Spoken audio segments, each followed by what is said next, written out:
जम्मू कश्मीर में आतंकियों के खिलाफ ऑपरेशन लगातार जारी है। डोडा के डेसा इलाके में देर रात एक बार फिर मुठभेड़ हुई है। मुठभेड़ में सेना के जवानों के घायल होने की खबर भी सामने आई है। इस मुठभेड़ के बाद हाईवे पर सेना ने सुरक्षा को बढ़ा दिया है, लेकिन लगातार जम्मू कश्मीर में सर्च ऑपरेशन चलाए जा रहे हैं। आतंकियों को ढूंढा जा रहा है, खात्मा उनका हो रहा है और इसी सिलसिले में इसी कड़ी में डोडा के डेसा इलाके में देर रात एक बार फिर से मुठभेड़ हुई है, लेकिन इस मुठभेड़ में सेना के जवानों के घायल होने की भी खबर मिल रही है। लगातार सुरक्षा बल जो मुस्तैद है, नजर हर जगह रखी जा रही है। आतंकियों की तरफ से जिस तरह से घुसपैठ हो रही है, एक एक करके आतंकी घटनाओं को अंजाम दिया जा रहा है, इसे रोकने की हर संभव कोशिश सुरक्षा बलों की तरफ से हो रही है। मुठभेड़ की खबरें लगातार सामने आ रही हैं। जम्मू कश्मीर में आतंकियों के खिलाफ ऑपरेशन लगातार जारी है और इसी ऑपरेशन के तहत एक बार फिर मुठभेड़ हुई है। इस मुठभेड़ में सेना के कुछ जवानों के घायल होने की खबर भी सामने आई है, लेकिन जो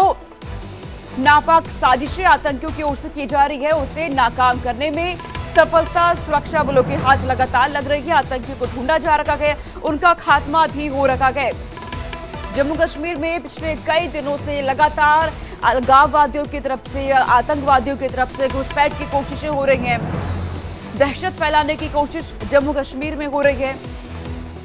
और इसे रोकने के लिए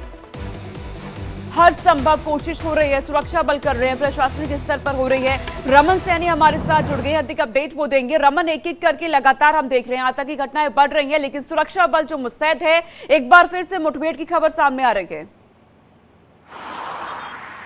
जी हाँ, बिल्कुल सोनका, देखिए एक बार फिर जो है आतंकियों की तरफ से सुरक्षा कर्मियों को निशाना बनाकर जो है फायरिंग की गई है और इसके बाद जो है वो डोडा का ये देसा का जंगल जो है वो बताया जा रहा है, जहां रात 9 बजे के आसपास में मुठभेड़ की शुरुआत हुई और इनिशियल फायर फाइट में भारतीय सेना को कुछ नुकसान उठाना पड़ा है। बताया जा रहा है कि 4 से 5 भारतीय सेना के जो जवान हैं वो जख्मी हैं। इसमें एक जम्मू कश्मीर पुलिस का भी जवान जो है, एसओजी का जवान जो है वो बताया जा रहा है। तो लगातार जम्मू के अंदर अगर हम बात करेंगे तो पिछले 1-1.5 महीने से अगर आप देखेंगे तो जिस तरीके की परिस्थिति वहाँ बनी हुई है, लगातार आतंकी घटनाओं को बढ़ावा उसमें दिया जा रहा है और हमने देखा कि किस तरीके से 9 तारीख को 9 जुलाई के दिन जो है वो कठुआ में 5 भारतीय सेना के जवानों को आतंकियों ने शहीद कर दिया। वहाँ पर अम्बुश किया और उनकी गाड़ी पर जो है वो फायरिंग की और इसके बाद लगातार वहाँ सर्च ऑपरेशन चल रहा है। करीबन 1.5 दर्जन से ज़्यादा ऐसी लोकेशंस हैं जहाँ पर इस समय भारतीय सेना दबिश देते हुए आतंकियों के खिलाफ एंटी टेरर ऑपरेशन जो है वो लगातार चला रही है। लेकिन कल रात 9 बजे एक बार फिर जो है वो डोडा का देसा का जो जंगल है वहां पर आतंकियों की तरफ से जो है वो फायरिंग की गई, जिसमें भारतीय सेना के 4 से 5 जवान जो हैं वो गंभीर रूप से जख्मी बताए जा रहे हैं, जिनकी हालत जो है वो काफ़ी चिंताजनक इस समय बनी हुई है। और लगातार डोडा की अगर हम बात करें तो डोडा में हमने देखा था कि 9 तारीख को ही वहाँ पर एक बार एनकाउंटर वहाँ पर हुआ था एक जंगल के अंदर और वहाँ पर हालांकि जंगल का फ़ायदा उठाकर आतंकी जो है उस इलाके से निकल गए थे। और एक बार फिर जो रणनीति जिस तरीके से आतंकियों ने बनाई थी कि रात का समय जैसे ही हुआ उसके बाद जो है उन्होंने हमला ये बोला है भारतीय सेना के जवानों पर और हमला बोलने के बाद रात का अंधेरे का फायदा उठाकर दोबारा जंगल की तरफ जो है वो निकल गए हैं। जंगल जो है वो कहीं ना कहीं इस समय पनाहगाह बने हुए हैं आतंकियों के लिए और एक बार फिर वहां पर सुबह सूरज की पहली किरण के साथ ही ऑपरेशन को दोबारा रिलॉन्च कर दिया गया है और लगातार उन आतंकवादियों के खिलाफ इस समय उनकी धरपकड़ और उनको मार गिराने की कोशिश जो है वो लगातार चल रही है। घायल होने की खबर भी है, ऐसे में उनको लेकर क्या अपडेट है? जवानों की अभी क्या स्थिति बनी हुई है? जी देखिए, रात को जब ये इंजरी हुई है करीबन 4 से 5 भारतीय सेना के जवान हैं, एक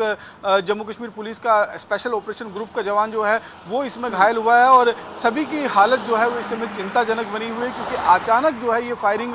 जो सर्च पार्टी वहाँ से निकल रही थी, जो इलाके में सर्च कर रही थी, उन पर घात लगाकर हमला किया गया और उसके बाद एनकाउंटर की शुरुआत हुई। तो सभी की हालत जो है इस समय चिंताजनक बनी हुई है। हालांकि उनको वहाँ से इवैक्यूएट कर जो नज़दीकी मिलिट्री हॉस्पिटल है वहाँ पर एडमिट करवाया गया है ताकि उनको बेहतर उपचार जो है वो मिल सके और उनकी ज़िंदगी को बचाया जा सके। लेकिन फिलहाल जो जानकारी हमारे पास मिल रही है सभी जवानों की हालत जो है वो काफ़ी चिंताजनक बनी हुई है और यही कहीं ना कहीं जो पाकिस्तान से आए हुए आतंकी हैं, क्योंकि इसमें सीधे तौर पर जैश ए मोहम्मद के आतंकी जो हैं वो हार्डकोर आतंकी हैं और इनके पास अत्याधुनिक हथियार हैं। AK-47 राइफल के साथ साथ में M4 कार्बाइन जो US मेड असॉल्ट राइफल है, उन हथियारों का इस्तेमाल करते हुए इस समय लगातार अगर हम कहेंगे तो एक के बाद एक हमलों को अंजाम जो है वो जम्मू प्रांत के अंदर दिया जा रहा है और जम्मू को पिछले 1-1.5 महीने से हॉटबेल्ट जो है वो इन आतंकवादियों ने बना दिया है। लगातार एक के बाद एक हमला हो रहा है। हमने सबसे पहले देखा कि 9 जून को रियासी में बाबा शिवखोड़ी के जो श्रद्धालु बस के माध्यम से आ रहे थे उन पर हमला किया गया। उसके बाद कठुआ में हमला हुआ, डोडा में 2 आतंकी हमले हुए जिसमें जम्मू कश्मीर पुलिस का 1 जवान और भारतीय सेना के 3-4 जवान जो हैं वो जख्मी हुए थे। और उसके बाद वहाँ पर ऑपरेशन लॉन्च किया जाता है। 26 जून को जो है वो 3 आतंकवादियों को गंदों के इलाके में, जो डोडा का इलाका पड़ता है, वहाँ पर मार गिराया जाता है। ये तीनों पाकिस्तानी आतंकी थे, जैश ए मोहम्मद से ताल्लुकात रखते थे, लेकिन वहाँ पर अभी और भी ग्रुप जो हैं वो एक्टिव हैं, चाहे वो गंदों का इलाका हो, चाहे वो भद्रवा का इलाका हो, भलेसा का इलाका हो। और अब जो खबर आ रही है कि जिस तरीके से देसा के जंगल के अंदर इन आतंकियों ने जो है इस हमले को अंजाम दिया है, भारतीय सेना के जो जवान उस इलाके के अंदर सर्च ऑपरेशन पर निकले हुए थे रात के समय में, उन पर घात लगाकर हमला किया है और 4 से 5 जवान जो हैं भारतीय सेना और ऐसे में रमन, क्योंकि लगातार ये आतंकी हमले बढ़ रहे हैं, एक-एक करके जवानों के घायल होने की खबरें भी सामने आ रही हैं। सुरक्षा बलों के सामने जाहिर सी बात है चुनौती भी बन गई है, जिस तरह से आतंकवादी बहुत ज्यादा एक्टिव नजर आ रहे हैं। प्रशासनिक स्तर पर क्या कोई रोड मैप आपको दिखता है, किस तरह से इन हमलों को रोका जाए? जी देखिए, रोड मैप की अगर हम बात करें तो अभी हाल ही में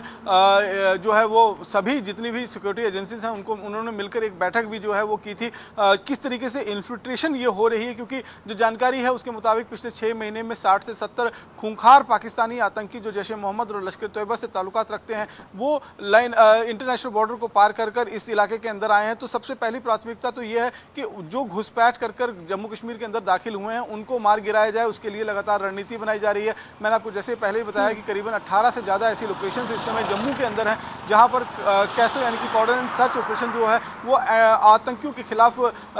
लगातार जो है वो जारी रखा गया है, चाहे वो पुंछ का इलाका हो, राजौरी का इलाका हो, इसके साथ साथ में उधमपुर और रियासी का इलाका है, वहाँ पर भी कैसो जो है वो लॉन्च किया गया है। खासतौर पर कठुआ का वो इलाका मचेड़ी का जहाँ पर भारतीय सेना के 5 जवानों की शहादत जो है वो 8 और 9 जून के बीच में जो है वो हुई थी। और उसके बाद डोडा का जो इलाका है वहाँ पर भी 3 से 4 लोकेशंस पे जो है वो कैसो लॉन्च किया गया था। ये जो देसा का जंगल है यहाँ पर भी एंटी टेरर ऑपरेशन जो है वो भारतीय सेना और जम्मू कश्मीर पुलिस की तरफ से लॉन्च किया गया था, लेकिन आतंकियों ने घने जंगल का फ़ायदा उठाते हुए, रात के अंधेरे का फ़ायदा उठाते हुए उस इलाके में अम्बुश किया और अम्बुश में कहीं ना कहीं भारतीय सेना के जवानों को ये नुकसान जो है वो निश्चित रूप में उठाना पड़ा है। लेकिन फिलहाल उस पूरे जंगल को जो है वो सुरक्षा बलों ने रात में ही घेर लिया है और माना यह जा रहा है कि वो आतंकी फिलहाल उसी जंगल के अंदर मौजूद हैं और किसी वक्त भी एक बार फिर एनकाउंटर की शुरुआत हो सकती है, क्योंकि रात को 9 बजे जब कॉन्टैक्ट स्टैब्लिश हुआ था इन आतंकवादियों के साथ, करीबन आधे घंटे तक जो है वो गोलाबारी हुई है। और जब इसमें भारतीय सेना के जवानों को इंजरी हुई तो उसके बाद सबसे पहले उन इंजरीज को जो है इवैक्यूएट कराया गया और रात के अंधेरे का फायदा उठाकर आतंकी जो है वो जंगल के भीतर चले गए हैं। और जंगल कहीं ना कहीं जिस तरीके से मैं आपको लगातार बता रहा हूँ कि इस समय जम्मू कश्मीर के जो घने जंगल हैं वो आतंकियों के लिए एक ऐसा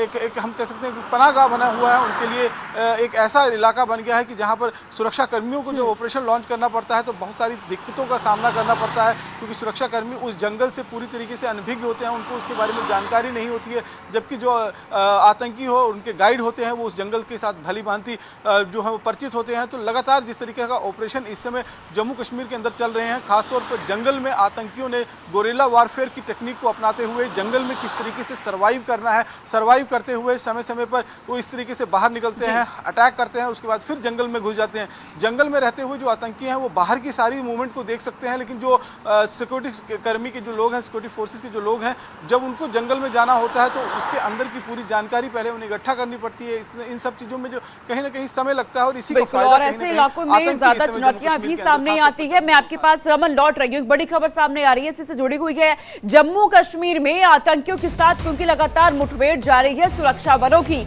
अब ऐसे में खबर ये आ रही है 4 से 5 जवान जख्मी बताए जा रहे हैं जो मुठभेड़ के दौरान घायल हुए हैं। ये फिलहाल जख्मी बताए जा रहे हैं क्योंकि लगातार जम्मू कश्मीर में आतंकियों की तरफ से अपनी वारदातों को बढ़ा दिया गया है, लगातार घटनाएं बढ़ चुकी हैं और ऐसे इलाके में सबसे ज्यादा आतंकी छुपे हुए हैं जहां सुरक्षा बलों के सामने भी चुनौतियां सामने आ रही हैं। रमन लगातार हमें अपडेट दे रहे हैं। रमन, 4 से 5 जवान जो जख्मी बताए जा रहे हैं, आपने भी बताया कि अभी फिलहाल वो घायल हैं और इलाके को क्या अभी भी घिरा हुआ है और क्या ऐसे भी कोई इनपुट है क्या जो आतंकवादी अभी भी छिपे हुए हैं इन इलाकों में वो कोई बड़ी घटना को अंजाम देने की फिराक में थे? जी हाँ, बिल्कुल देखिए, जिस तरीके से वो देसा का जो जंगल है डोडा इलाके में, उस इलाके को पूरी तरीके से घेर रखा हुआ है। और जिस तरीके से भारतीय सेना की जो 16वीं कोर है, उसने भी रात में ट्वीट कर इस बात की जानकारी दी है कि 9 बजे के आसपास में जो है वो आतंकियों और भारतीय सुरक्षा कर्मियों के बीच में जो कॉन्टैक्ट जो है वो हुआ है। और कॉन्टैक्ट में हमारे कुछ ब्रेव हार्ट्स जो हैं उनको इंजरीज हुई हैं। अब इसके मायने कई सारे निकाले जा सकते हैं, हालांकि अभी आधिकारिक पुष्टि जब तक नहीं होगी तब तक हम इस पर कुछ नहीं कह सकते हैं। लेकिन फिलहाल इंजरीज की खबर जो है वो निश्चित रूप में भारतीय सेना ने भी अपने ट्वीट के माध्यम से इस बात को कबूला है। और फिलहाल उनको वहां से इवैक्यूएट कर मिलिट्री हॉस्पिटल में ले जाया गया है, जहां पर उनका बेहतर उपचार हो सके, बेहतर इलाज उनको मिल सके और वो सुरक्षित हो। रमन, वहां पर आप नजर रखिएगा, आगे क्या अपडेट हम आपसे लेंगे। फिलहाल बहुत शुक्रिया रमन, तमाम जानकारी हम तक पहुंचाने के लिए।